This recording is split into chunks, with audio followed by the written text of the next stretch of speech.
மோடி வந்ததுக்கு காரணம் என்ன தெரியுமா? எதை தொட்டாலும் தாமரை தான் விழணும் வச்சிருக்கான் மேக்கு வடக்க. விஜயகுமாரும் போயினா அவன் ஜாயின் பண்ணிக்கான். அதானே.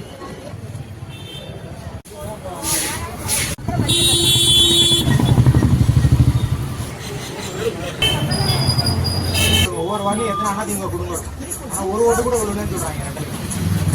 அதே மாதிரி திமுக கூட்டணியில காங்கிரஸ் போட்டி போடும். திமுக அந்த வார்டில் போட்டியே போடல.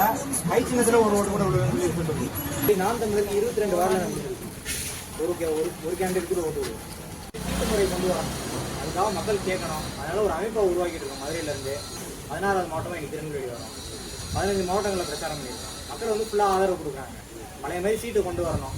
எல்லா கட்சிக்காரங்களும் தெளிவாக இருக்கிறாங்க. ஏன்னா ஒரு கட்சி ஓட்டு திருட்டு போயிருந்தா பரவாயில்ல. அதிமுக ஓட்டும் திருட்டு போயிருக்கு, திமுக காரன் ஓட்டும் திருட்டு போயிருக்கு, நான் திமுக ஓட்டு திருட்டு போயிருக்கு. ஆனால் மேலே இருக்கிறவங்க எவனுமே பேச மாட்டாங்க. வாக்கு குத்து தான் தேவை. குத்துனா தான் எங்களுக்கு தெரியும்.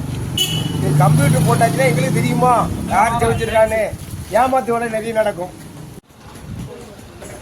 லோக்கல் பாடி சீட்லாம் யாருக்கு கொடுப்பாங்க? அது மாதிரி எம்பி எம்எல்ஏ சீட்டை நாளை எல்லாரும் முடிவு பண்ணி